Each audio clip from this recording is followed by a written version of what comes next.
जय हिंद मित्रों। जियो बुद्धा क्लासेज में आप लोगों का स्वागत है। आज हम एक महत्वपूर्ण टॉपिक बताने जा रहे हैं जो आप देखिए ग्रेजुएशन के सेकेंड पार्ट का यह महत्वपूर्ण टॉपिक है, अपवाह प्रणाली।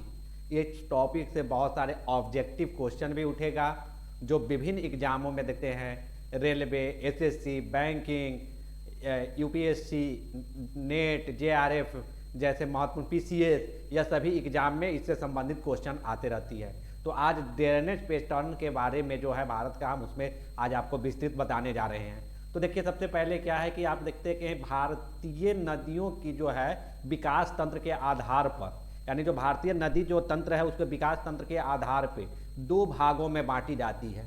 एक जो है विकास के आधार पर देख रहे हैं तो एक जो है हिमालय रीजन से ओरिजिन होने वाली, यानी हिमालय क्षेत्र से उत्पत्ति होने वाली, निकलने वाली जो नदियां हैं, और दूसरी जो है प्रायद्वीपीय भारत से ओरिजिन यानी उत्पत्ति निकलने वाली जो नदियां हैं, वह दो सिस्टम है। इसी प्रकार देखते हैं प्रवाह के आधार पे, तो वहां भी दो, एक तरफ देखते हैं कि जो एक बंगाल की खाड़ी में गिरने वाली नदियां हैं और दूसरा जो है अरब सागर की तरफ गिरने वाली नदियां हैं। तो इस प्रकार से आप देखते हैं कि यह जो है कि दो बृहत भागों में बांटी गई है। तो इसमें जैसे देखते हैं कि जैसे खास करके जो देखते हैं कि हिमालय रीजन वाली जो नदियां हैं, तो उसमें देखिए सिंधु नदी तंत्र, गंगा नदी तंत्र, ब्रह्मपुत्र नदी तंत्र, यह महत्वपूर्ण नदी तंत्र जो है प्रवाहित होती है। तो विद्वानों का मत बहुत भिन्न है इस पे। बहुत सारे विद्वानों का यह कहना है कि हिमालय रीजन से जो ओरिजिन होने वाली जो महत्वपूर्ण नदी है वह हिमालय पर्वत को देखते हैं। जैसे तीन जो है उसकी जो श्रेणी है, महान हिमालय, मध्य हिमालय और शिवालिक हिमालय, तो यह तीनों के ओरिजिन से यानी उत्पत्ति से पहले भी उस जगह से नदी प्रवाहित हो रही थी। जिस नदी में महत्वपूर्ण कहती है कि जैसे आप सिंधु नदी को, ब्रह्मपुत्र नदी है, सतलज नदी है, तो यह सभी नदी जो है कि आपको हिमालय पर्वत के ओरिजिन से पहले से ही उस मार्ग से नदी प्रवाहित हो रही थी। तो वैसी नदी को पूर्ववर्ती नदी के तौर पे पहचान की जाती है, यानी जिस सरफेस से नदी प्रवाहित हो रही है उस सरफेस के ओरिजिन से पहले यानी उत्पत्ति से पहले से ही अगर नदी उस क्षेत्र से प्रवाहित हो रही है तो वैसे नदी को पूर्ववर्ती नदी कहते हैं और उस अपवाह क्षेत्र को पूर्ववर्ती अपवाह कहते हैं।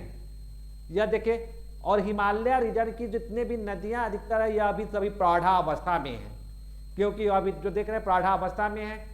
अगर गंगा नदी को भी देखते हैं तो अगर ग्रेटर हिमालय को अगर हम छोड़ दें तो मध्य हिमालय और शिवालिक हिमालय के तुलना में जब उससे करते हैं तो मध्य हिमालय और शिवालिक हिमालय के अगर परिप्रेक्ष्य में अगर गंगा को देखते हैं तो वहां पे भी वह पूर्ववर्ती नदी के तौर पे, क्योंकि गंगा की ओरिजिन जो है देख रहे हैं कि मध्य हिमालय और शिवालिक के ओरिजिन से पहले गंगा की उत्पत्ति जो है ग्रेटर हिमालय से हो चुकी थी। तो इस पर से आप ध्यान दीजिएगा कि क्वेश्चन क्या पूछ रहा है। तो उस पर इसके इसी अपेक्षा देखते हैं कि क्या है कि कुछ जैसे जितनी भी प्रायद्वीपीय भारत की जो नदी देखते हैं तो वह क्या है कि वह भ्रंश क्षेत्र को छोड़कर, यानी देखते हैं प्रायद्वीपीय भारत की कुछ नदियां हैं जो भ्रंश से प्रवाहित होती है और कुछ नदी जो है भ्रंश को छोड़कर जो है कि प्रवाहित होती है।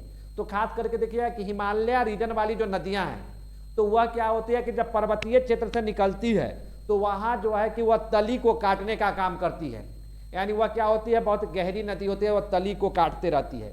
जबकि प्रायद्वीपीय नदी जो है कि क्या है कि वह अपने किनारा को काटती है, यानी पार्श्व अपर्दन यानी किनारा को काटने का वह काम करती है, जिसके कारण देखिएगा कि वह चौड़ी नदी हो जाती है किनारा कटने पे। तो इस प्रकार से आप देख रहे हैं। और पर्वतीय नदी जो है उसकी ढाल जो होती है हिमालय रीजन वाले वह तीव्र ढाल वाली से होती है, तीव्र गति से प्रवाहित होती है।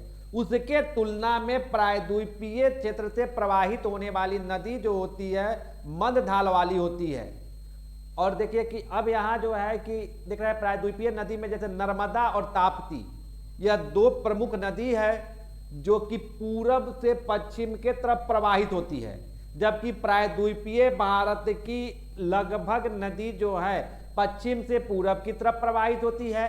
इसका मतलब यह है कि प्रायद्वीपीय भारत की अधिकतर नदी जो है अपनी जल को बंगाल की खाड़ी में विसर्जित करती है, जबकि नर्मदा और ताप्ती नदी जो है कि अपनी जो जल को जो है अरब सागर में विसर्जित करती है, जो आप देखिएगा कि वह भ्रंश घाटी से प्रवाहित होती है।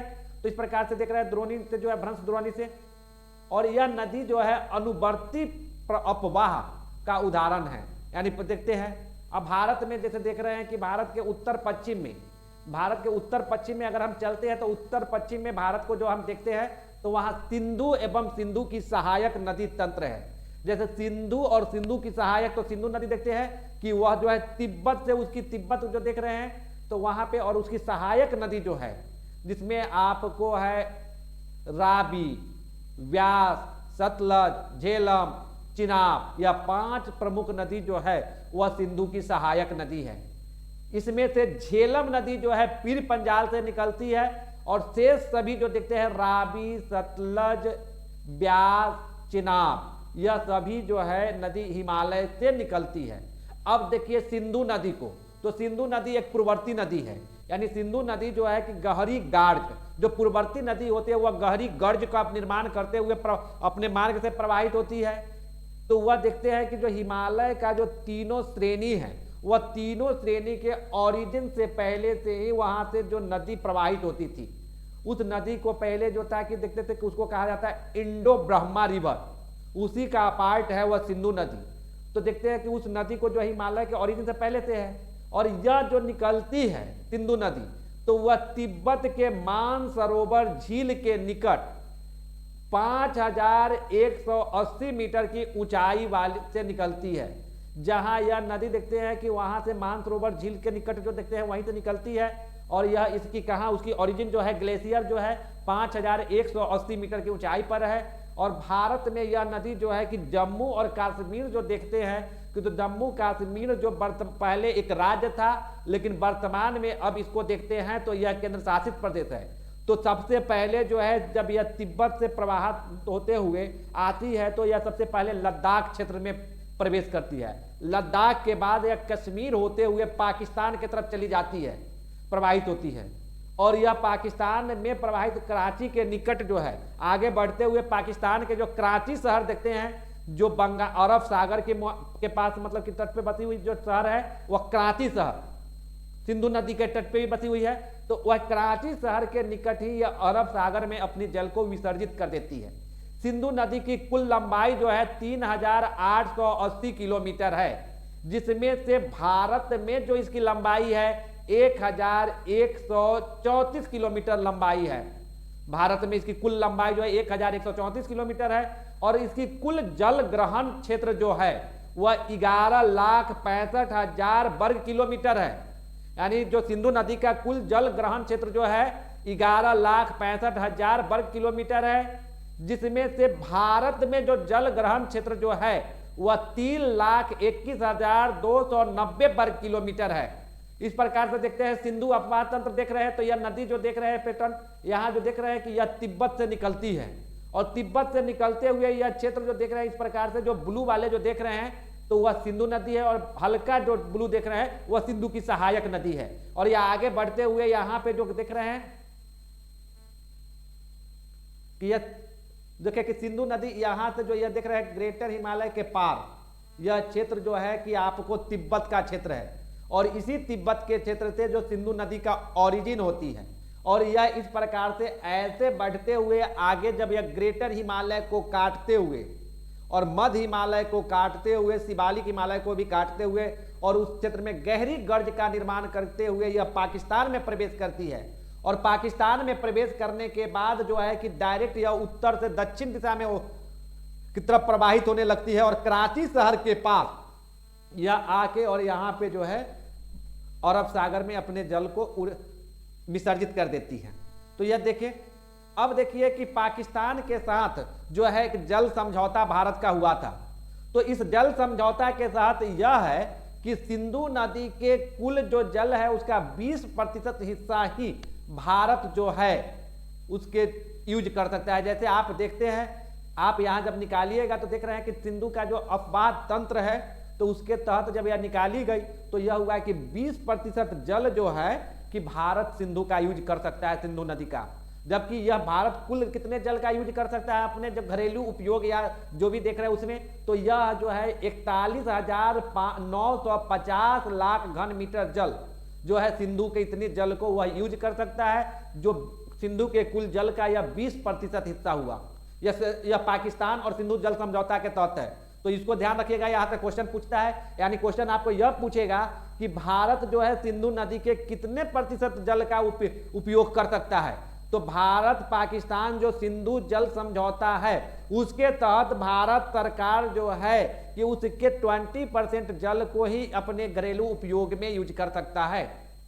तो यह देखें, अब देखिए कि यह जो है कि इसका सतलज जो देख रहे हैं, सतलज, रावी, ब्यास, झेलम, चिनाब, सिंगी, जास्कर, चू, श्यांग, सिगार, गिलगिट सिंधु की प्रमुख सहायक नदी है।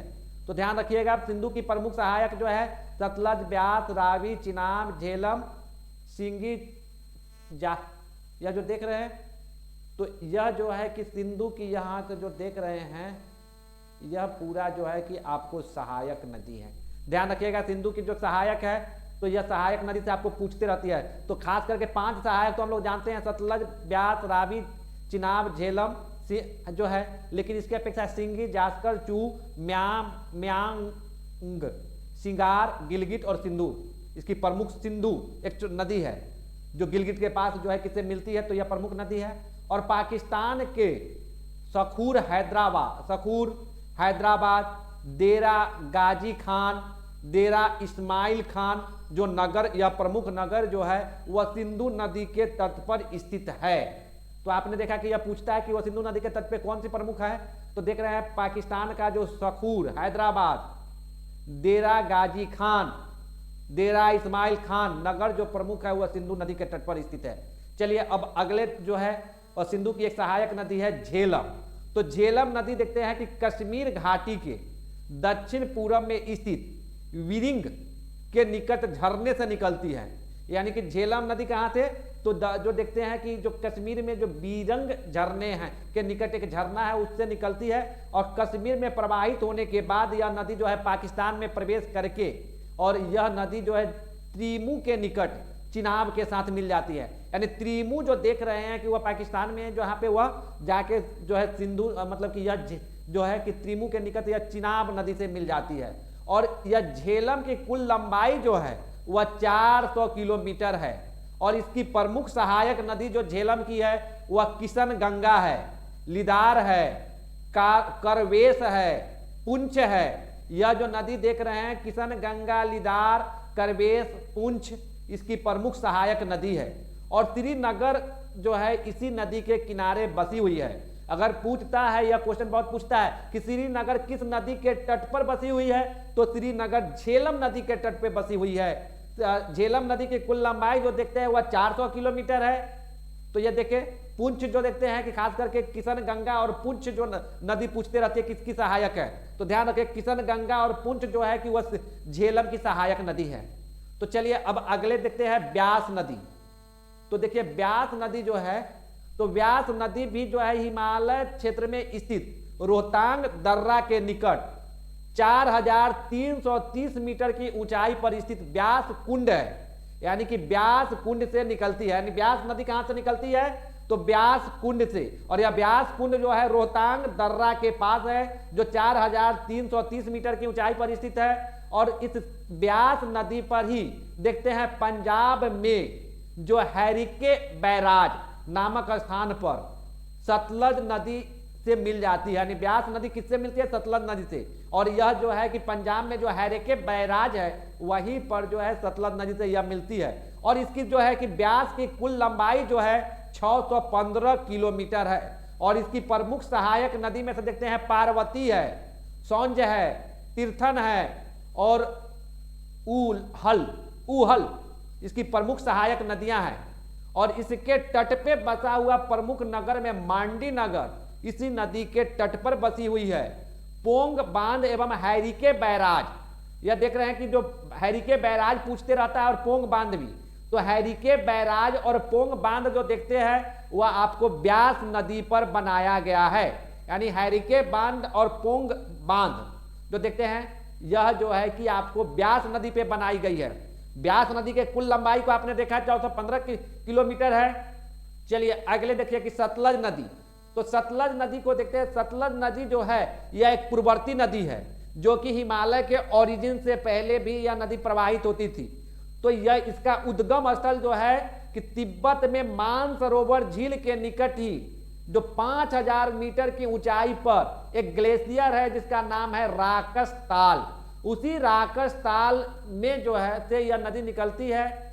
इसे शत्रुद नदी भी कहते हैं, यानी कि जहां ओरिजिन होती है तिब्बतीय क्षेत्र में, इसको शत्रुद नदी भी कहा जाता है। सिपकिला दर्रे के निकट यह भारत में प्रवेश करती है, यानी जो देखते हैं कि सिपकिला दर्रा है वहां से यह भारत में प्रवेश करती है। और यह पंजाब के रूपनगर में भाखरा नागल बांध, यानी पंजाब में जो देखते हैं भाखरा नागल बांध है जो रूपनगर में है, तो इसी नदी पर बना हुआ है।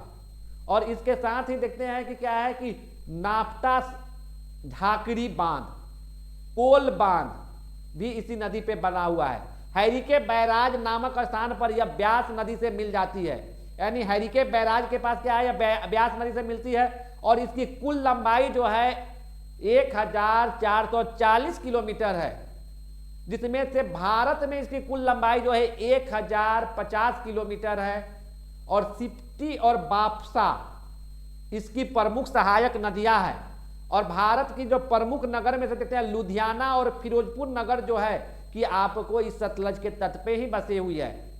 तो ये आपने देखा कि इसकी कुल लंबाई 1440 किलोमीटर है। इसकी पे जो बांध है वह देखते हैं हैरिके बैराज नामक पे ही ब्यास नदी इसमें मिलती है। यहां से भी क्वेश्चन आता है। सिप्टी और बापसा जो है, बास्पा, सिप्टी और बास्पा जो है इसकी सहायक नदी है। और लुधियाना और फिरोजपुर जो है कि इसी के तट पे बसी हुई है। चलिए अगला देखिए रावी नदी। रावी नदी जो देखते हैं यह भी रोहतांग दर्रा के निकट से निकलती है, यानी रोहतांग दर्रा है वहां से रावी नदी निकलती है। और धौलाधर श्रेणी में यह नदी गहरा गार्ज, यानी धौलाधर श्रेणी में यह गहरी कटिंग करके यानी गॉर्ज का निर्माण करती है। और भारत में यह नदी हिमाचल प्रदेश तथा जम्मू कश्मीर में प्रवाहित होती है। यानी रावी नदी का भारत में जो प्रवाह क्षेत्र जो है वह हिमाचल प्रदेश और जम्मू कश्मीर का क्षेत्र है। पाकिस्तान में यह नदी जो है मुल्तान के निकट झांगा जिले के सीमा पर चिनाब से मिल जाती है। यानी रावी नदी देखते हैं कि किसकी सहायक, तो चिनाब से जाकर मिल जाती है। और रावी के जो चिनाब पे कहाँ मिलती है, तो पाकिस्तान में, पाकिस्तान में देखें कि यह मिल जाती है। और रावी की कुल लंबाई जो है वह 720 किलोमीटर है। चंबा नगर जो देखते हैं, चंबा नगर इसी नदी के किनारे पर स्थित है। और इस नदी पे जो रावी पे जो देखते हैं प्रमुख बांध जो है उसको थीन बांध कहा जाता है। तो ध्यान रखिएगा कि यह क्वेश्चन बहुत पूछता है कि थीन बांध किस नदी पे बनाया गया है, तो रावी नदी पर बनाई गई है। क्लियर। इसमें जो देखते हैं इसके प्रवाह क्षेत्र जो देखते हैं हिमाचल प्रदेश और जम्मू कश्मीर है। इसकी कुल लंबाई 720 किलोमीटर है। चंबा जो नगर है कि आपको रावी के तट पे ही बसी हुई है। अब चलिए चिनाब नदी को देखिए। तो चिनाब नदी जो देख रहे हैं, तो देखिए यह चिनाब नदी, तो चिनाब नदी जो है हिमाचल प्रदेश में यह तुंगभद्रा कहते हैं। चिनाब को जो जहां से निकलती है हिमाचल प्रदेश में, तो इसको तुंगभद्रा कहा जाता है। तुंगभद्रा नदी जो है भद्रा और चंद्रा से मिलकर बनी है, यानी चंद्रभागा, यानी हिमाचल में सॉरी इसको चंद्रभागा कहा जाता है। और यह चंद्रा तथा भागा से मिलकर बनी है। इसका उद्गम स्थल जो है लाहुल के बारालाचा दर्रा के निकट है, के दोनों ओर स्थित है। यानी बारालाचा एक तरफ जो देख रहे हैं लाहुल के पास जो बारालाचा दर्रा है, तो उस दर्रा के एक छोर से जो दूसरे नदी और दूसरे छोर से, यानी एक छोर से जो निकलती है चंद्रा और दूसरे छोर से जो भागा निकलती है, और जब दोनों मिल जाती है तो उसको चंद्रभागा कहते हैं।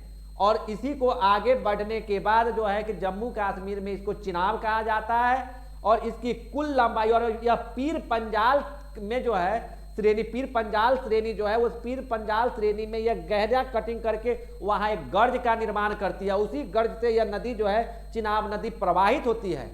जबकि भारत में इसकी कुल लंबाई जो है 1180 किलोमीटर है। और इसकी प्रमुख सहायक नदी में जो है रावी, चंद्रा और भागा इसकी प्रमुख सहायक नदी है। और सलाल और दुल्हस्ती बांध, यानी कि चिनाब नदी के ऊपर सलाल और दुल्हस्ती बांध बने हुए हैं। इसको भी ध्यान रखिएगा, यहाँ से क्वेश्चन उठती है। सलाल एवं दुल्हस्ती बांध जो है कि आपको चंद्रभागा नदी पे लिख दे, या तो लिखे कि चिनाब नदी, खास करके चिनाब नदी ही लिखती है, तो उस पर बनी हुई है। चलिए अब देखिए गंगा नदी तंत्र, गंगा को। तो गंगा नदी जो है कि उत्तराखंड में जो गढ़वाल हिमालय है, यानी उत्तराखंड में जो हिमालय की पार्ट है, तो प्रादेशिक स्तर पे जब हिमालय के विभाजन करते हैं तो उत्तराखंड वाली हिमालय को गढ़वाल हिमालय कहते हैं, और जो कुमायूं हिमालय तो उसी में गढ़वाल हिमालय है। और गढ़वाल हिमालय के केदारनाथ चोटी के उत्तर में, जो केदारनाथ चोटी है उसके उत्तर में 6600 मीटर की ऊंचाई पर एक ग्लेशियर है, जिस ग्लेशियर को कहते हैं गंगोत्री हिमनद। उसी गंगोत्री हिमनद से जो है कि आपको हिमालय, आपको जो है कि गंगा नदी की ओरिजिन होती है। और गंगा नदी जब आगे बढ़ते हुए देवप्रयाग में जब अलकनंदा एवं भागीरथी आपस में मिलती है, यानी देवप्रयाग में जब देखते हैं अलकनंदा एवं भागीरथी आपस में मिलती है, तो यह दोनों के संयुक्त धारा को कहा जाता है गंगा। यानी देवप्रयाग से पहले गंगा का नाम नहीं है, उस समय अलकनंदा और भागीरथी के तौर पे यह दोनों शाखा जब मिल जाती है तब जाके देवप्रयाग से उसको गंगा कहा जाता है। और देख रहे हैं गंगा रिवर सिस्टम जो है कि आपको यहाँ पे मैप में देख रहे हैं कि यहाँ जो देख रहे हैं कि यही है गंगा नदी का ओरिजिन।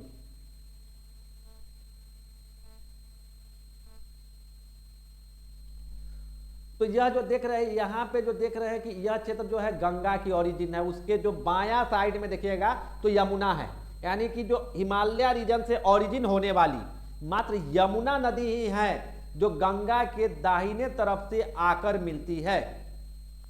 अन्यथा हिमालय से ओरिजिन होने वाली सभी नदियां जो है कि उसकी बाईं तरफ से मिलती है, और प्रायद्वीपीय पठार से ओरिजिन होने वाली जितनी नदियां हैं वह उसकी दाहिने तरफ से मिलती है गंगा में। तो आपने देखे कि यह जो है, चलिए आगे देखिए, हरिद्वार के निकट जब गंगा, यानी देवप्रयाग से जब गंगा आगे बढ़ के जब हरिद्वार के पास आती है तो हरिद्वार में जो है कि गंगा मैदानी क्षेत्र में प्रवेश कर जाती है। और मैदानी क्षेत्र में प्रवेश करने के बाद गंगा आगे की तरफ बढ़ती है, और जब यह इलाहाबाद के निकट आती है तो इलाहाबाद में गंगा की दाहिने तरफ से हिमालयन रीजन से ओरिजिन होने वाली जो यमुना नदी है आकर अपनी जल को गंगा में विसर्जित कर देती है, जो इलाहाबाद में, जहां संगम इलाहाबाद को देखते हैं, प्रयागराज जिसको कहते हैं, वर्तमान में इलाहाबाद को प्रयागराज से भी संबोधित किया जाता है। तो इसके गंगा के दाहिने किनारे में उत्तर से आकर जो मिलने वाली प्रमुख नदी है वह राम गंगा है, गोमती है, घाघरा है, गंडक है, कोसी है, महानंदा है। यह सभी प्रमुख नदियां जो देखते हैं कि जो हिमालयन रीजन से ओरिजिन होने वाली नदियां हैं, और यह सभी जो है उत्तर की तरफ गंगा में मिलती है। और गंगा की जो कुल लंबाई जो है वह आपको 2525 किलोमीटर है, जिसमें से 1450 किलोमीटर जो देखते हैं गंगा की लंबाई उत्तराखंड एवं उत्तर प्रदेश में है। यानी जो पूर्ववर्ती जो देखते हैं कि जो 2001 से पहले के जो, यानी 2000 से पहले के जो उत्तर प्रदेश यानी उत्तराखंड और उत्तर प्रदेश, तो वहां गंगा की कुल लंबाई जो है 1450 किलोमीटर है। उत्तर प्रदेश के बाद गंगा जो है कि बिहार में प्रवेश करती है, और बिहार में गंगा की कुल लंबाई 445 किलोमीटर है।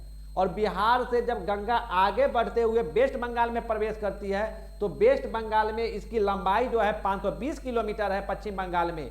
और आगे बढ़ के जब गंगा जब बांग्लादेश में प्रवेश करती है तो वहां यह पद्मा के नाम से जाना जाता है।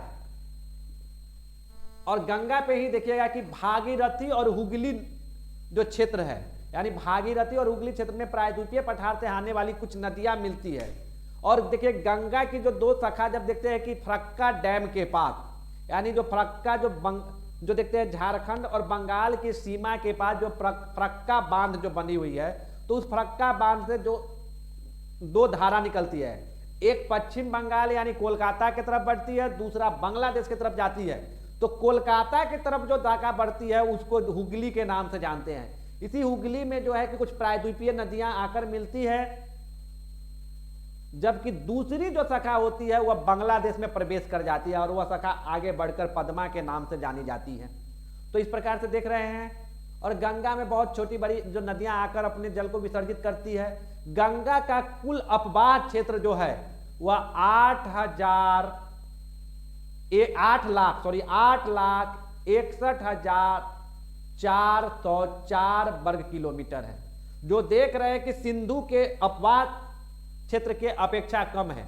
लेकिन भारत में जब आती है तो भारत में इसकी अपवाह क्षेत्र जो है सबसे अधिक है। यानी भारतीय भूमि पे देखते हैं कि सबसे बड़ा अपवाह क्षेत्र किसकी है, तो गंगा की है। भारतीय भूमि पे सबसे अधिक लंबी नदी कौन सी है? तो गंगा नदी है। तो आपने देखा, और गंगा को देखते हैं कि गंगा के किनारे पे जो शहर बसी हुई है, जिसमें देखते हैं कि हरिद्वार जो एक जो है कि धार्मिक नगर है। आगे चल के हैं तो कानपुर जो एक औद्योगिक नगर है, जो लेदर फैक्ट्री के लिए यानी चमड़ा के जो सामग्री के लिए उसकी पहचान होती है। फिर आगे बढ़ने पे एक प्रमुख शहर है इलाहाबाद, जिसको वर्तमान में प्रयागराज से भी संबोधित किया जाता है। तो यह जो इलाहाबाद जो है कि वह एक पर्यटन स्थल है। उसके आगे बढ़ने पे उसके मेजर सिटी के तौर पे लेते हैं कि बिहार की राजधानी पटना जो है वह गंगा की तट पे ही बसी हुई है। भागलपुर, वाराणसी, और आगे बढ़ने पे जो गंगा की एक शाखा जो पश्चिम बंगाल में प्रवेश करती है, जिसको हुगली कहते हैं, तो हुगली के तट पर ही जो वेस्ट बंगाल की दो प्रमुख शहर कोलकाता और हावड़ा जो गंगा की तट पे ही बसी हुई है। तो इस प्रकार से देख रहे हैं कि यह प्रमुख जो है। अब यहां देखिए कि भागीरथी नदी पर जो तिहरी बांध बनाया गया है तथा गंगा नदी पर फरक्का बांध बनाई गई है। अगर तिहरी बांध पूछा जाएगा तो किस पे? तो भागीरथी नदी पर, फरक्का बांध तो गंगा नदी पर। तो यहां से पूछता है फरक्का बांध कहां बनी है? तो आपको वेस्ट बंगाल और जो देखते हैं और जो आपको झारखंड की जो सीमा रेखा है, तो सीमा जो है वहां पे जो है फरक्का डैम बनाई गई है। अब देखिए कि अगला जो अपवाह तंत्र है वह जो है यमुना नदी अपवाह तंत्र। तो यमुना नदी जो देखते हैं बंदरपूछ जो है पश्चिमी ढाल में, यानी जो देख रहे हैं यमुना नदी जो है बंदरपूछ के जो है पश्चिमी ढाल पर स्थित, यानी बंदरपूछ जो हिमालय की जो चोटी, तो उसके पश्चिमी ढाल पर स्थित गंगोत्री हिमनद है। उसी गंगोत्री हिमनद की ऊंचाई जो है 6315 मीटर की ऊंचाई पर गंगोत्री हिमनद है, यमुनोत्री हिमनद है। और 6315 मीटर की ऊंचाई पे जो यमुनोत्री हिमनद है, तो इसी यमुनोत्री हिमनद से जो है कि आपको यमुना नदी की ओरिजिन हुई है। और यमुना नदी की कुल लंबाई जो है 1375 किलोमीटर है, जो गंगा की सबसे बड़ी सहायक नदी में है। यानी गंगा की सबसे लंबी सहायक नदी कौन सी है? तो यमुना नदी है। और देखिए यमुना नदी जो है इलाहाबाद के निकट गंगा में अपनी जल को विसर्जित कर देती है, यानी गंगा से मिल जाती है। और इसकी प्रमुख सहायक नदी जो देखते हैं, जो यमुना की प्रमुख सहायक नदी में आती है चंबल, बेतवा, गिरी तथा केन प्रमुख सहायक नदी है। तो ध्यान रखिएगा चंबल, बेतवा और गिरी, यह तीन नदी और केन को जो देखते हैं तो यहां से क्वेश्चन पूछी जाती है कि यह किसकी सहायक है? तो चंबल, बेतवा, गिरी तथा केन जो है वह यमुना की सहायक नदी है। और यह जो यमुना जो है गंगा की दक्षिण की तरफ जो आकर मिलती है। और यह जो देख रहे हैं कि चंबल, बेतवा और गिरी तथा केन जो है विंध्याचल पर्वत से निकलने वाली जो प्रमुख नदी है। इसी जो चंबल वाली जो क्षेत्र देखते हैं तो से प्रवाहित होती है, तो वहां जो है कि मुलायम चट्टान का इरोजन हो गया, कठोर चट्टान बची हुई है। तो वैसे जो उत्खात भूमि की जो हुई है उसी को वीहर कहते हैं। जो अपराध के दृष्टिकोण से देखिएगा एक बहुत ही मतलब कि जो अपराध ग्रसित क्षेत्र में जो देखते हैं कि बड़े बड़े जो अपराधी होते हैं, और अपराधी के जगह पे अगर सही से अगर वहां शब्द यूज किया जाए तो वह बागी भी कह सकते हैं। क्योंकि चंबल की अधिकतर जो जिसको संवैधानिक तौर पे अपराधी कही जाती है, वह समाज के जो दुष्ट नीति होती है उससे वह बगावत करके जो है कि चंबल में शरण लेता है। और चंबल जो है उसका कह सकते हैं कि माता और पिता भी कह सकते हैं, जहां पे उसको शरण मिलती है। तो यह देख रहे हैं कि जो ये क्षेत्र है वीहर, तो यही चंबल नदी का क्षेत्र मार्ग में ही है। और यमुना के किनारा पर जो प्रमुख शहर बसी हुई है, तो देखिए कि भारत की राजधानी दिल्ली यमुना के तट पे बसी हुई है। भारत का ऐतिहासिक नगर मथुरा यमुना की तट पे बसी हुई है। ताजमहल जो देखते हैं आगरा में है, तो यह आगरा भी जो है प्रमुख पर्यटन स्थल है। ताज के दृष्टिकोण ताजमहल के, तो यह आगरा भी यमुना के तट पे ही है। हमीरपुर और इलाहाबाद को देखते हैं तो यह भी जो है कि इलाहाबाद तो संगम पे ही बसी हुई है, तो स्थित है। तो देखिए कि यह प्रमुख है। चलिए अब अगला देखिए राम गंगा नदी। तो राम गंगा नदी जो है नैनीताल के निकट से यह निकलती है, यानी हिमालय में जो देखते हैं नैनीताल जो है, तो नैनीताल के निकट से जो है राम गंगा नदी निकलती है। और राम गंगा नदी की कुल लंबाई जो है 590 किलोमीटर है। कन्नौज के निकट यह गंगा में अपनी जल को विसर्जित कर देती है।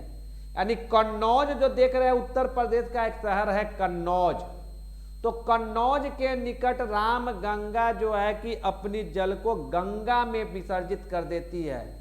कोह इसकी सहायक कोह नदी जो देखते हैं, कोह नदी इसकी प्रमुख सहायक नदी है।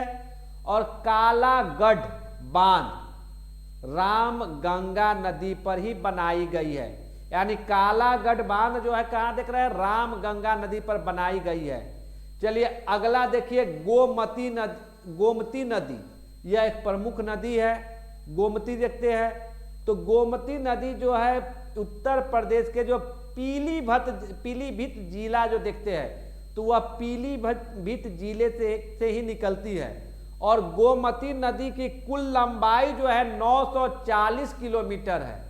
और यह गाजीपुर के, यानी उत्तर प्रदेश के जो गाजीपुर शहर है, तो गाजीपुर के निकट यह गंगा में अपनी जल को विसर्जित कर देती है। इसकी प्रमुख सहायक नदी में जो है, यानी गोमती के प्रमुख सहायक नदी में सई है, जोमकाई है, वरना है और अगछई है। इसकी प्रमुख सहायक नदी है। और यूपी की राजधानी लखनऊ और जौनपुर शहर जो है कि गोमती नदी के तट पर ही बसी हुई है। ध्यान रखिएगा, लखनऊ के बारे में पूछती है कि लखनऊ किस नदी के तट पे बसी हुई है, तो लखनऊ जो है गोमती नदी के तट पर बसी हुई है। और जौनपुर भी जो है गोमती के तट पे बसी हुई है। चलिए एक अब अगले महत्वपूर्ण नदी देखिए, घाघरा नदी। तो घाघरा नदी जो देखते हैं, घाघरा नदी को सरयुग नदी के नाम से भी जाना जाता है। यह नदी तिब्बत के पाठार में स्थित, यानी यह कहां से निकलती है घाघरा नदी, तो तिब्बत के जो पाठारी क्षेत्र जो है वहां माप चा चुंग, यानी तिब्बत के पाठारी क्षेत्र में जो देखते हैं कि हिमनद है वह माप चा चुंग हिमनद है। तो उसी माप चा चुंग हिमनद से जो है घाघरा नदी निकलती है। और नेपाल से होते हुए यह जो है कि मांचू या करनाली के नाम से भी, यानी नेपाल में जो देखते हैं या घाघरा को मांचू या करनाली के नाम से जानते हैं। छपरा के निकट यह गंगा में मिल जाती है। और आप देखते हैं जो यूपी का एक जिला है फैजाबाद, फैजाबाद जिला में इसको सरयुग कहा जाता है। जो एक वहां के उसके बारे में एक कथा है कि ये जो राजा क्या करते थे, तो वह बुद्ध का जो है कि जो देखते हैं बौद्धिज्म कल्चर जो थी, तो वह बौद्धिज्म कल्चर का जो था कि उसको समाप्त करने के लिए क्या था कि वह बुद्ध का जो जितने भी अनुयायी थे उसके सर काट कर उस नदी में फेंक देता था। तो न बृहद पैमाने पे जो बृहद संख्या में, वह अधिक संख्या में सर की संग्रह हो जाने के कारण ही उस नदी को कहा जाता है कि उसको उस अयोध्या, जिसको वर्तमान में अयोध्या कहते हैं, ऐसे वह फैजाबाद डिस्ट्रिक्ट है जिसका जहाँ पे उसकी नाम सिर्फ वहाँ पे सरयुग है। अब इसमें कितनी सच्चाई है वह तो अपनी अलग चीज है, लेकिन यह एक कथा के तौर पे यह कही जाती है जो देखते हैं। चलिए अगला देख रहे हैं कि तो यह शारदा, राप्ती एवं छोटी गंडक जो देखते हैं यह आपको घाघरा की सहायक नदी है। और घाघरा नदी जो देखते हैं कि जो आपको यूपी और बिहार के सीमा रेखा यानी बलिया और छपरा जो देखते हैं, तो बलिया और छपरा के पास यह आकर गंगा में अपनी जल को विसर्जित कर देती है। घाघरा नदी पर जो है कि बांध बनी हुई है। घाघरा नदी बोले जो देख रहे हैं कि यहाँ पे घाघरा बांध बनी हुई है इस नदी पे। और एक प्रमुख शहर जो देखते हैं, प्रमुख जो है एक शहर है अयोध्या, जो कि आपको सरयुग नदी पे यानी घाघरा नदी के तट पर ही बसी हुई है। खास करके अयोध्या जहां बसी हुई है उस घाघरा को वहां पे सरयुग कहा जाता है। तो ध्यान रखिएगा, घाघरा और सरयुग जो है कि एक ही नदी का नाम है। क्लियर? सरयुग सिर्फ उसको फैजाबाद डिस्ट्रिक्ट में कहा जाता है। अब अगला देखिए शारदा नदी। शारदा नदी को देखिए, शारदा नदी जो है तिब्बत के सीमांत पूर्वोत्तर की कुमायूं की जो चोटी है, यानी कि जो देख रहे हैं सीमांत में जो कुमायूं के निकट मिलाप हिमनद है, यानी पूर्वोत्तर में जो देखते हैं शारदा तो कुमायूं के निकट मिलाप हिमनद से निकलती है। और उत्तर प्रदेश में इसे काली गंगा, यानी शारदा को उत्तर प्रदेश में काली गंगा तथा चोका नदी के नाम से जाना जाता है। यानी कि शारदा नदी को उत्तर प्रदेश में काली गंगा तथा चोका नदी के नाम से जाना जाता है। और वह राम घाट के निकट यह घाघरा नदी से मिल जाती है। तो यानी यह क्या है, घाघरा से मिल जाती है, तो घाघरा की सहायक है शारदा, तो घाघरा नदी से मिल जाती है। और इसकी प्रमुख सहायक जो है धारिया, लिसार, सरयू, पूर्वी रावगंगा, उल, चोका, दहाबर और सोहेली है। यह जो प्रमुख नदी जो देखते हैं छोटी छोटी नदी जो है वह शारदा की सहायक है नदियां हैं। शारदा नदी पर शारदा बांध बनाई गई है, यानी शारदा नदी पर शारदा बांध का निर्माण अभी किया जा रहा है। अगला देखिए कि गंडक नदी है।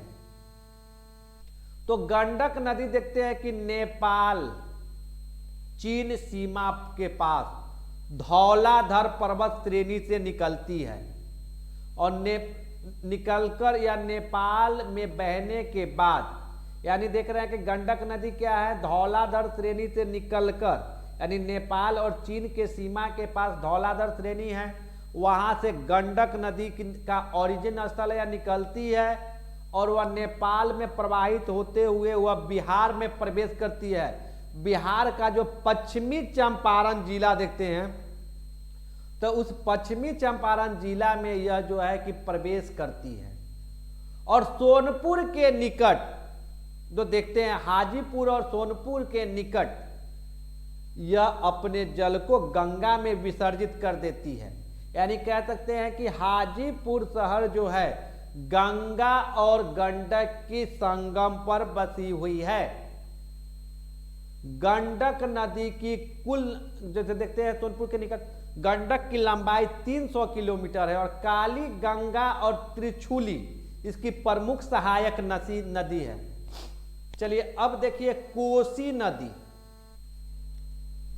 कोसी नदी, तो कोसी नदी देखते हैं कि कोसी बहुत ही घातक और विकराल नदी है। कोसी को बिहार का शोक से भी उसकी पहचान की जाती है, उसको कहा जाता है। तो कोसी नदी का जो है कि वह 7 धारा के मिलने से यह कोसी नदी बनी है, जिसके कारण इसको सप्तकोसी कहा जाता है। कोसी की एक पुरानी धारा है जिसको अरुणा कहते हैं। अरुणा नाम की जो धारा है वह धारा जो है पूर्ववर्ती धारा है, यानी हिमालय के ओरिजिन से पहले से वह धारा जो है प्रवाहित होती है। यानी ग्रेटर हिमालय को भी काट कर वह जो है कि अरुणा नदी जो है प्रवाहित होती है। आगे बढ़ने पे देखते हैं कि उसमें जो मिलती है, तो यह जो देख रहे हैं कि इसकी जो ओरिजिन स्थल है यह माउंट एवरेस्ट के पास गोसाई थान से निकलती है। यानी जो देखते हैं कहाँ, माउंट एवरेस्ट के पास जो गोसाई थान है वहां से निकलती है। और इसकी जो प्रमुख धारा जो है वह मिलामची है, भोटिया है, सप्तकोशी है, तांबा है, लिखू है, दुग्ध है, तांबूर है। तो यह प्रमुख धारा है। इन धाराओं के बहने के पश्चात जो देखते हैं सबको मिलकर जब यह कोसी बनती है, तो कोसी आगे बिहार में प्रवाहित होते हुए आगे बढ़ते हुए भागलपुर के पास पहुंचती है। यानी भागलपुर का एक अनुमंडल है नवगछिया। तो उस नवगछिया के पास यानी कारगोला नामक स्थान के पास, कारागोला नामक यानी नवगछिया के पास कारगोला नामक स्थान है। वहां पर क्या करती है कि यह जो कोसी नदी है अपने जल को गंगा में विसर्जित कर देती है। कोसी को जो है कि यह आकस्मिक बाढ़ के लिए यह कुख्यात नदी है। यानी कोसी एक ऐसी नदी है जिसमें एकाएक जल की स्तर में इतना तेजी से वृद्धि होती है कि पूरा क्षेत्र जो देखते हैं उसके प्रवाह क्षेत्र में आने वाला जलमग्न हो जाती है एकाएक। और एकाएक जलमग्न होने के कारण जान माल के बृहद पैमाने पे क्षति होती है। इसी जान माल के बृहद पैमाने पे क्षति के कारण कोसी को जो कहा गया है वह बिहार का शोक कहा गया है। कोसी की कुल लंबाई जो है वह 730 किलोमीटर है। और इसमें देखते हैं कि कौन कौन सी इसकी सहायक नदी है। तो देखिए, सुन कोसी, तामू कोसी, लीसू कोसी, फूड कोसी, अरुणा कोसी इसकी प्रमुख सहायक नदियां हैं। अब यहां जो देख रहे हैं भारत का जो अपवाह तंत्र देख रहे हैं, जो पूरे अपवाह तंत्र को दिखाया गया, तो यहां देख रहे हैं कि यह जो है जो यह वाली जो अपवाह तंत्र जो देख रहे हैं यह एरिया हिमालय रीजन है। तो यहां से जो ओरिजिन हो रही है जितनी भी नदियां वह हिमालय प्रवाह तंत्र के तहत आती है। यहां से जो देख रहे हैं यह जो है कि इसके नीचे जो है कि यानी दक्षिण के तरफ यह प्रायद्वीपीय क्षेत्र है। यह जो प्रवाहित होती है नदियां वह प्रायद्वीपीय अपवाह तंत्र कहलाती है। तो यह प्रमुख जो नदी देखते हैं कृष्णा, कावेरी, गोदावरी, नर्मदा, ताप्ती, यह सब देखते हैं प्रायद्वीपीय नदी है।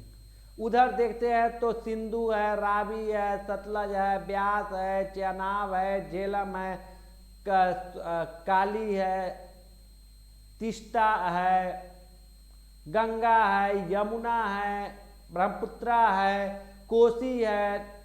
तो यह सभी जो देखते हैं महानंदा है। तो ये सभी नदी देखते हैं कि हिमालयन नदी का प्रवासन, कमला है। तो ये सभी नदी देख रहे हैं। चलिए आगे देखिए, अब आइए चंबल नदी। तो चंबल नदी को देख रहे हैं। चंबल नदी जो है कि मध्य प्रदेश में विंध्याचल पर्वतमाला में जानपाब पहाड़ी के निकट 930 मीटर की ऊंचाई से मानपुर नामक स्थान से यह नदी निकलती है। यानी चंबल नदी कहाँ? मध्य प्रदेश का जो मानपुर नामक स्थान है, जो मानपुर नामक स्थान 930 मीटर की ऊंचाई पर स्थित है, वहां से चंबल नदी निकलती है। और चंबल नदी जो है यमुना की प्रमुख सहायक नदी है। और यूपी का जो इटावा के निकट यह यमुना में मिलती है। यानी चंबल जो है यमुना में कहाँ मिलती है? तो इटावा जो देखते हैं तो इटावा के निकट जो है कि यह जो है यमुना में मिल जाती है। इसकी कुल लंबाई जो देखते हैं, चंबल की कुल लंबाई जो है लगभग 966 किलोमीटर है।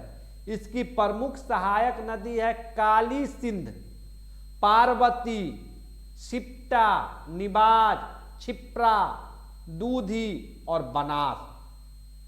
यह प्रमुख सहायक नदी है। तो खास करके चंबल की सहायक में पूछती रहती है काली सिंध, पार्वती और बनास नदी का पूछती रहती है कि बनास किसकी सहायक है? तो बनास चंबल की सहायक नदी है। और इस चंबल नदी पर ही देखते हैं मध्य प्रदेश में एक बांध बनाई गई है, जिस बांध का नाम है गांधी सागर बांध।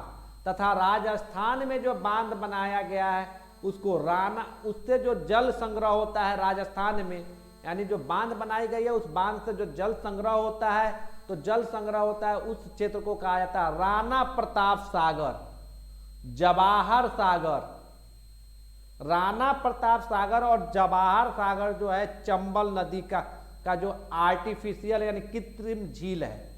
और कोटा के निकट बांध बनाकर इससे सिंचाई किया जाता है। यानी कोटा जो शहर देखते हैं राजस्थान का है, वहां पे जो इस पे जो है क्या है किया जाता है कि बांध बनाया गया और उससे सिंचाई के तौर पे भी यूज की जाती है। अब देखिए अगला जो है बेतवा नदी है। तो बेतवा नदी जो देखते हैं मध्य प्रदेश के जो रायसेन नामक जिला है, तो उस रायसेन नामक के कुमारा गांव के निकट विंध्याचल पर्वतमाला से यह निकलती है और इसकी कुल बेतवा नदी की कुल लंबाई जो है वह 480 किलोमीटर है और यह हमीरपुर के निकट यह यमुना में मिल जाती है। यानी बेतवा भी हिमालय यमुना की सहायक नदी है और हमीरपुर के निकट जो है बेतवा नदी जो है यमुना में अपने जल को विसर्जित कर देती है। और इसकी प्रमुख सहायक नदी में जो देखते हैं धसान तथा बीना, धसान तथा बीना इसकी प्रमुख सहायक नदियां हैं और इसके किनारे जो बचे हुए शहर है वह सांची, ओरछा और हमीरपुर जो देखते हैं कि बेतवा नदी के तट पे बसा हुआ शहर है। उत्तर प्रदेश में जो देखते हैं जो बांध बनाई गई है तो माती टीला और राजघाट बांध बनाया गया है। यानी बेतवा नदी पर उत्तर प्रदेश में माती टीला और राजघाट बांध का निर्माण किया गया है। तो आपने यह देखा, तो यह अब आगे देखिए केन नदी। तो केन नदी जो देख रहे हैं, केन नदी भी जो है मध्य प्रदेश के सतना जिला से के जो सतना जिला में जो कैमूर की पहाड़ी है वहां से निकलती है और इसकी जो केन की कुल लंबाई जो है 360 किलोमीटर है। और चिल्ला, बांदा, यानी चिल्ला जो देखते हैं कि उसके निकट यह केन नदी जो है, चिल्ला जो जगह है जो बांदा डिस्ट्रिक्ट में पड़ता है, तो उसके निकट यह यमुना में अपने जल को विसर्जित कर देती है। बांदा नगर इस नदी के किनारे पर स्थित है। अब देखिए सोन नदी, सोन नदी जो है कि स्वर्ण नदी के नाम से भी जाना जाता है। यानी सोन नदी को स्वर्ण नदी भी कहा जाता है। यह मध्य प्रदेश में अमरकंटक की पहाड़ियों से निकलता है। यानी सोन नदी का ओरिजिन स्थल कहाँ है, तो मध्य प्रदेश में अमरकंटक की पहाड़ी है, वहां से यह ओरिजिन होती है और इसकी कुल लंबाई जो है 784 किलोमीटर है। और पटना से जो है पश्चिम में यह नदी जो है गंगा में अपने जल को विसर्जित कर देती है। महानदी, बांस, गोप, रिहंद, कांकर, उत्तरी कोयल, काहार इसकी प्रमुख सहायक नदियां हैं। रिहंद बांध जो है, रिहंद बांध, रिहंद पर जो है, रिहंद इसकी सहायक नदी है, तो रिहंद की जो इसकी सहायक नदी है तो उस पर एक रिहंद बांध बनाया गया है। और बरास पर जो है बाण सागर बनाया गया है, बाण सागर बांध बनाया गया है और इससे जल संग्रह की जाती है। तो ये देखें, यानी रिहंद नदी पे क्या है, रिहंद बांध और वान सागर बांध का निर्माण, बरास नदी पे जो है वान सागर बांध का निर्माण किया गया है। अब देखिए दामोदर नदी, तो दामोदर नदी जो है प्लामू, झारखंड के जो प्लामू जिला है वहां से निकलती है और इसकी कुल लंबाई 541 किलोमीटर है। और यह फुल्टा के पास, यानी यह फुल्टा के पास यह हुगली नदी में मिल जाती है। यानी वेस्ट बंगाल में फुल्टा के पास क्या है, यह हुगली नदी में अपने जल को विसर्जित कर देती है। इसकी प्रमुख सहायक नदी जो देखते हैं बराकर, यानी बराकर जो है, बराकर नदी जो देख रहे हैं कि दामोदर की प्रमुख सहायक नदी है। यानी यह पूछते रहता है बराकर नदी किसकी सहायक है, तो दामोदर की प्रमुख सहायक है। और झारखंड की दो प्रमुख शहर जैसे देखते, जो झारखंड की प्रमुख धनबाद और दुर्गापुर जो है, यानी कि झारखंड का धनबाद और पश्चिम बंगाल का दुर्गापुर नहर, यही जो है दामोदर के तट पर ही बसा हुआ है। पंचेत, हील, तेल्या, कोनार, अयर, वर्गो और मैराथन बांध इस नदी पर बनाई गई है। यह बहुत सारा, कभी इस बांध के निर्माण से पहले बंगाल की शोक के तौर पे जो है दामोदर की पहचान होती थी, लेकिन वर्तमान में जो है कि दामोदर जो है कि अब एक वहाँ की महत्वपूर्ण नदी जो है आर्थिक दृष्टिकोण, आर्थिक डेवलपमेंट में वो अपना महत्वपूर्ण भूमिका अदा कर रही है।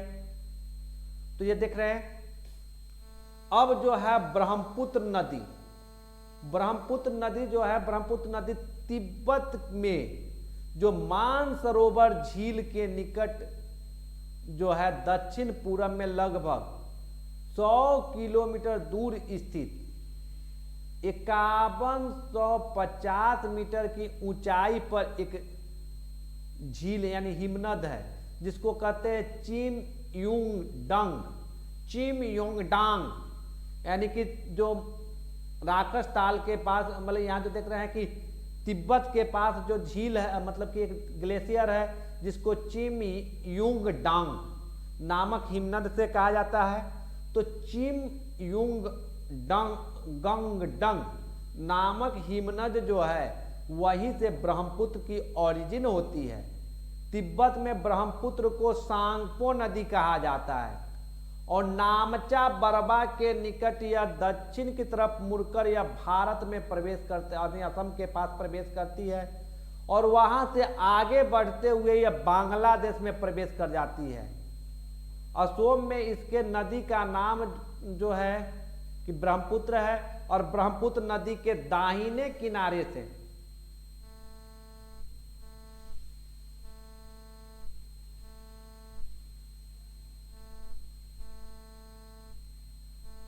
देख रहे हैं, ब्रह्मपुत्र नदी के दाहिने किनारे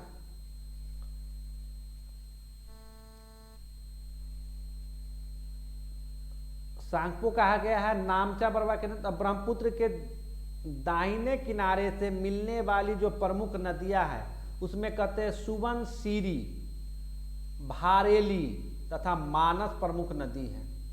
बाएं किनारे से आकर मिलने वाली जो प्रमुख नदी है दिहांग है, लोहित है, बूढ़ी दिहांग है, धनसिरी है तथा कपिली है, प्रमुख नदी है। बांग्लादेश में यह गवालांदो के निकट, यानी बांग्लादेश में यह गवालांदो के निकट जो है गंगा से मिल जाती है। बांग्लादेश में जो है ब्रह्मपुत्र नदी को कहा जाता है मेघना नदी, यानी ध्यान रखिएगा बांग्लादेश में ब्रह्मपुत्र को ही मेघना कहा जाता है, तिब्बत में ब्रह्मपुत्र को ही सांगपो नदी कहा जाता है, असम वाली क्षेत्र में यानी भारत में उसको ब्रह्मपुत्र कहा जाता है।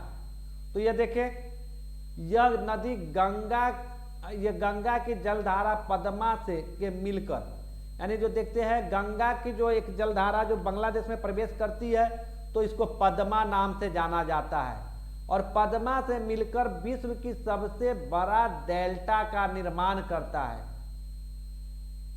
और वह जमुना के नाम से वहां जाना जाता है। और सिंध गंगा की जो भांति जो है यह पूर्ववर्ती अपवाद तंत्र है, यानी कि ब्रह्मपुत्र नदी जो है वह कैसी है, तो यह पूर्ववर्ती अपवाद तंत्र है।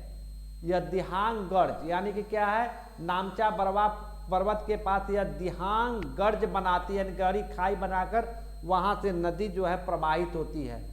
ब्रह्मपुत्र नदी की कुल लंबाई जो है 2900 किलोमीटर है, लेकिन भारत में इसकी लंबाई जो है 1346 किलोमीटर है और इसके तट पर जो प्रमुख शहर बसी हुई है वह असम का गुवाहाटी और डिब्रूगढ़ शहर जो है वह आपको ब्रह्मपुत्र नदी के तट पर ही बसी हुई है। अब देखिए कि कुछ जो है कि हिमालय पर्वत और प्रायद्वीपीय नदी में जो अंतर है उसको देखिए। पहला जो देखते हैं कि जो हिमालय पर्वत की नदी है, तो हिमालय पर्वत की नदी जो होती है कि लंबी होती है, अधिक लंबी नदी होती है, यानी उसकी लेंथ अधिक होती है। प्रायद्वीपीय नदी जो है उसके तुलना में छोटी होती है, यानी जो है क्या, हिमालय नदी के तुलना में प्रायद्वीपीय नदी छोटी होती है। दूसरा पॉइंट देखिए, हिमालय की नदियों में जल ग्रहण क्षेत्र काफी बड़े होते हैं, यानी कि जल ग्रहण क्षेत्र के दृष्टिकोण से हिमालयन रीजन नदी जो है वह बड़ा होता है, जबकि प्रायद्वीपीय नदी का जल ग्रहण क्षेत्र अपेक्षाकृत छोटी होती है। यानी प्रायद्वीपीय नदी के जल ग्रहण क्षेत्र के अपेक्षाकृत छोटी है। दूसरा देखिए कि हिमालय नदी की संख्या, हिमालय क्षेत्र से जो नदी ओरिजिन होती है उसकी संख्या अधिक है, जबकि प्रायद्वीपीय क्षेत्र से जो नदी ओरिजिन होती है उसकी संख्या कम है। अब देखिए अगला पॉइंट, हिमालय नदियां जो है हिमच्छादित प्रदेशों से प्रवाह निकलती है, जिसके कारण 12वां महीना हिमालय से निकलने वाली जो नदियां हैं उसमें जल रहती है, उपलब्ध होती है, यानी वर्ष भर यह प्रवाही सदा नीरा नदी है। जबकि प्रायद्वीपीय नदी जो है वर्षा के ऊपर निर्भर करती है, इसके कारण ग्रीष्म काल में जो बारिश होती है उसी समय इसमें जल दिखती है, उसके बाद वह नदी सूखी हुई होती है। अगला देखिए, हिमालय की नदियों, हिमालय से निकलने वाली जो नदी होती है वह गहरी गर्ज बनाती है, जबकि प्रायद्वीपीय नदी जो है अपेक्षाकृत अपने मार्ग में अपनी मंद गति से प्रवाहित होते रहती है। जबकि देखते हैं कि हिमालय नदी क्या है, गहरी गर्ज बनाकर प्रवाहित होती है, प्रायद्वीपीय नदी की तली जो होती है वह उथली होती है। अब देखिए कि हिमालय नदी जो है विसर्प बनाती हुई अपने मार्ग में आगे बढ़ती है, जबकि प्रायद्वीपीय नदी अपेक्षाकृत सीधी मार्ग में अपना मार्ग प्रवाहित होती है और अपने मार्ग नहीं बदलती है। जबकि हिमालयन क्षेत्र से प्रवाहित होने वाली नदी जो है अपनी मार्ग परिवर्तन करते रहती है। हिमालय की नदियां जो है वह जहाज रानी तथा सिंचाई के दृष्टिकोण से अनुकूल है, जबकि प्रायद्वीपीय नदियां जहाज रानी तथा सिंचाई के दृष्टिकोण से अपेक्षाकृत कम अनुकूल है। यानी हिमालयन नदी के तुलना में प्रायद्वीपीय नदी जो है सिंचाई के दृष्टिकोण से या जहाज रानी के दृष्टिकोण से जो है कम अनुकूल है। चलिए अगला देखिए कि हिमालय की नदियां अभी अपने विकास की बाल्यावस्था में है, यानी हिमालय की जो नदियां हैं वह अपने विकास की अवस्था में जो है या बाल्यावस्था में है, जिसके कारण देखिए हिमालयन क्षेत्र से प्रवाहित होने वाली जो नदी होती है अपनी तली को काटती है, जबकि प्रायद्वीपीय नदियां जो है कि प्रौढ़ावस्था में आ गई है। यानी हिमालय नदी क्या है, बाल्यावस्था में है, और प्रायद्वीपीय नदी जो है क्या है, प्रौढ़ावस्था में पहुंच चुकी है। हिमालय की नदियां जो है पूर्ववर्ती नदियां हैं, जबकि प्रायद्वीपीय नदी तंत्र जो है अनुवर्ती नदी है। ध्यान रखिएगा, यह पूछती है, यानी हिमालयन रीजन से प्रवाहित होने वाली बहुत सारी नदी जो है क्या पूर्ववर्ती नदी है, जबकि प्रायद्वीपीय भारत से जो प्रवाहित होने वाली ओरिजिन स्तर वाली जो नदी है वो अनुवर्ती नदी है। अब देखिए अगला, देखिए हिमालय की नदियों में बड़े बड़े डेल्टा का निर्माण करती है, यानी हिमालय के ओरिजिन से जो नदी ओरिजिन होती है वो अपने साथ बहुत अधिक मात्रा में गाद लेकर चलती है, जिसके कारण वह विश्व की सबसे बड़ी डेल्टा की निर्माण करती है। जबकि प्रायद्वीपीय भारत की नदियां जो होती है उसमें अवसाद की मात्रा कम होती है, जिसके कारण वह जो होता है डेल्टा के जगह पे जो है मुहाने पे छोटी छोटी डेल्टा के निर्माण करती है। तो ये देखें, अब देखिए प्रायद्वीपीय भारत का जो सामान्य नदी जो है वो उसकी ढाल जो है प्रायद्वीपीय भारत से जो प्रवाहित होने वाली जो नदी है उसकी सामान्य ढाल जो देखते हैं वह पूरब की ओर है अधिकांश नदियां के, जबकि पश्चिमी घाट से निकलकर पूरब की ओर बहती हुई बंगाल की खाड़ी में गिरती है। इसमें महानदी, गोदावरी, कृष्णा, कावेरी यह सभी प्रमुख नदी है जो पश्चिमी घाट से ओरिजिन होती है और यह पूर्वी घाट को पार करते हुए बंगाल की खाड़ी में अपने जल को विसर्जित कर देती है। तो ये देखें, लेकिन नर्मदा और ताप्ती दो अपवाद नदी जो है जो यह पूरब के तरफ ओरिजिन होती है और अपनी लंबा मार्ग पर को तय करते हुए अब अरब सागर में गिरती है। अब देखिए महानदी, महानदी जो देखते हैं मध्य प्रदेश के अमरकंटक के दक्षिण में सिहावा, यानी अमरकंटक के दक्षिण में सिहावा के निकट से निकलती है महानदी और उड़ीसा में प्रवाहित होते हुए यह बंगाल की खाड़ी में अपने जल को विसर्जित कर देती है। और महानदी की कुल लंबाई जो है 857 किलोमीटर है तथा इसका अपवाह क्षेत्र जो देखते हैं महानदी का जो अपवाह क्षेत्र है 1,41,600 वर्ग किलोमीटर है।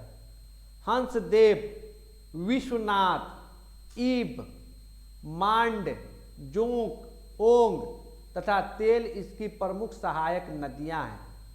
कांकेर, संबलपुर और कटक इस नदी के तट पर बसा हुआ शहर है। हीराकुंड, तिरकपारा और बैराज बांध आपको महानदी पर ही बनाई गई है। हीराकुंड बांध, तिरकपारा और बैरोज बांध जो है कि आपको महानदी पर ही बनाई गई है। गोदावरी नदी, देखिए गोदावरी नदी, तो गोदावरी नदी जो देखते हैं, गोदावरी नदी महाराष्ट्र के नासिक जिला में पश्चिमी घाट पर स्थित त्रयंबक गांव से निकलती है। यानी पश्चिमी घाट के पास नासिक जिला में एक त्रयंबक गांव है, वहां से जो है गोदावरी नदी निकलती है और आंध्र प्रदेश में मछलीपट्टनम के निकट यह बंगाल की खाड़ी में जाकर अपने जल को उड़ेल देती है, यानी कि विसर्जित कर देती है। गोदावरी नदी की कुल लंबाई 1,465 किलोमीटर है तथा इसका अपवाह क्षेत्र जो है 3,12,812 वर्ग किलोमीटर है। इसके अपवाह क्षेत्र का 50% हिस्सा जो है महाराष्ट्र में तथा शेष 50% कर्नाटक, उड़ीसा तथा आंध्र प्रदेश में है। और दक्षिण भारत में गोदावरी नदी को वृद्ध गंगा या दक्षिण का गंगा से भी संबोधित किया जाता है। ध्यान रखिएगा, क्वेश्चन पूछता है कि दक्षिण भारत में वृद्ध गंगा किस नदी को कहा जाता है, तो गोदावरी नदी को। चाहे दक्षिण की गंगा किस नदी को कहा जाता है, तो गोदावरी को कहा जाता है, के नाम से जाना जाता है। क्लियर। अब देखिए कि गोदावरी को वृद्ध गंगा और दक्षिण की गंगा के नाम से भी, इसकी प्रमुख जो है पैन गंगा, बैन गंगा, बरदा, पर्णहिता, इंद्रावती, सवारी, प्रवदा, मानेर, पूर्णा और मांजरा गोदावरी की प्रमुख सहायक नदी है।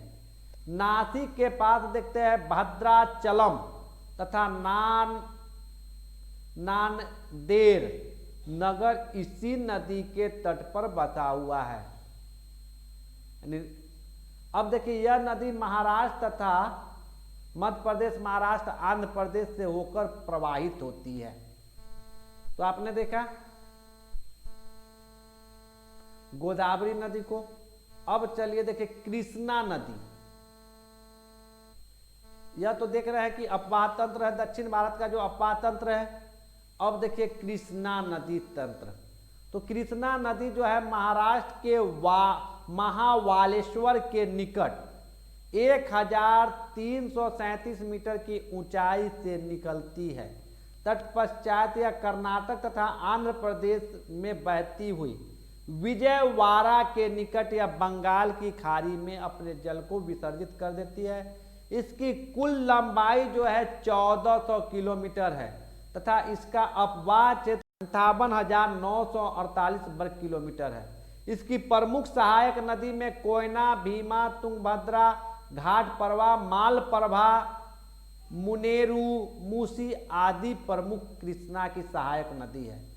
सतारा और विजयवाड़ा नगर, यानी सतारा और विजयवाड़ा नगर इसकी सहायक नदियां हैं, इसके किनारे बसा हुआ है। विजयवाड़ा और सतारा जो है कि आपको कृष्णा नदी के तट पर बसा हुआ है। श्री सलेम, नागार्जुन सागर तथा धोम बांध इस नदी पर बनाई गई है। चलिए अगला देखिए तुंगभद्रा नदी। तुंगभद्रा नदी तुंगा और भाद्रा नदी मिलकर बनी है। तुंगा पश्चिमी घाट की गंगा मूल चोटी जो 1200 मीटर के, गंगा मूल चोटी जो 1200 मीटर की ऊंचाई पर है। यहाँ भाद्रा काडूर जिला से निकलती है। इस नदी की लंबाई 640 किलोमीटर है। कर्नूल के पास यह कृष्णा नदी से मिल जाती है। कुमुद, बरती, वर्धा, हगरी और हिंद इसकी सहायक नदियां हैं। कावेरी नदी, तो कावेरी नदी देखिए कि कावेरी नदी जो देखते हैं तो कावेरी नदी पश्चिमी घाट में कुर्ग जिले में ब्रह्मगिरी माला में 1341 मीटर की ऊंचाई से निकलती है।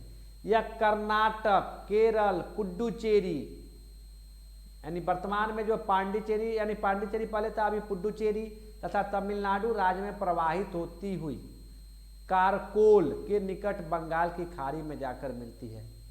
अब देखिए इस नदी की कुल लंबाई जो है 805 किलोमीटर, इसका अपवाद क्षेत्र जो है 87,900 वर्ग किलोमीटर है। केरल, कर्नाटक, पुडुचेरी, तमिलनाडु राज्यों में विस्तृत है। यानी देखिए कि कावेरी कहाँ, केरल, कर्नाटक, पुडुचेरी और तमिलनाडु के राज्य में विस्तृत है। शिव समुद्रम नामक स्थान पर बना गिरसप्पा जलप्रपात दर्शनीय है। यह प्रपात मैसूर के पाठार में स्थित हेरांगी, हेमवती, सिमसा, अक्रावती, लक्षण तीर्थ, काबिनी, स्वर्णवर्ती, भवानी, अमरावती और नोएल नदियां कावेरी की प्रमुख सहायक नदियां हैं। त्रिचुलापल्ली नगर इस नदी के किनारे पे बसा हुआ है। अब देखिए पेन्नारी नदी, पेन्नारी नदी कर्नाटक में चेन्नाकेश्वर पहाड़ी से निकलती है। यानी पेन्नारी नदी जो है कर्नाटक के चेन्नाकेश्वर पहाड़ी से निकलती है।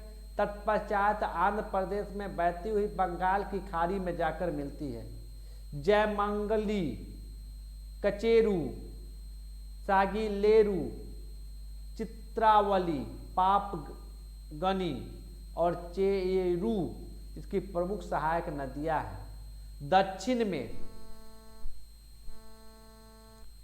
कावेरी तथा कृष्णा नदियों के बेसिन के बीच में पोन्नार नदी बेसिन स्थित है।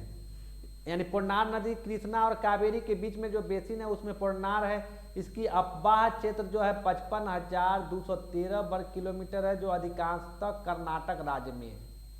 गंगा तथा महानदी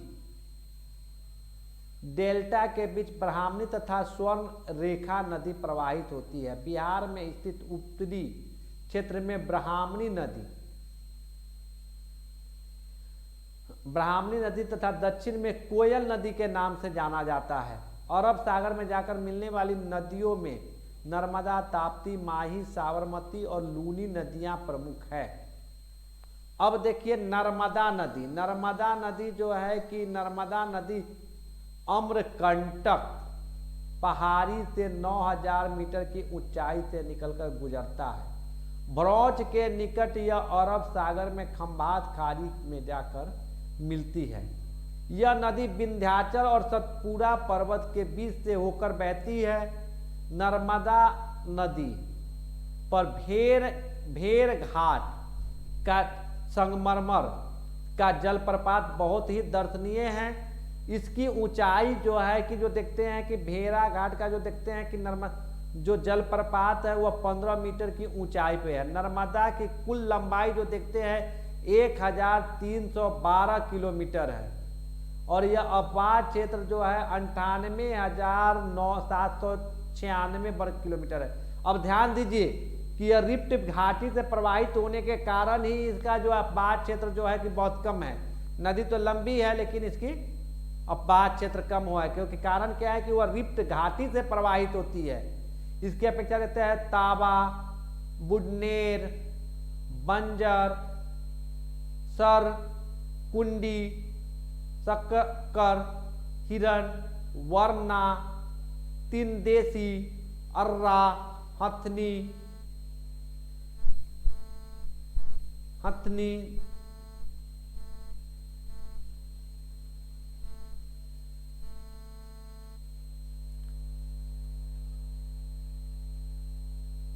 तो देखिए कि यह सभी जो प्रमुख हथनी, देव और गोई इसकी प्रमुख सहायक नदी है।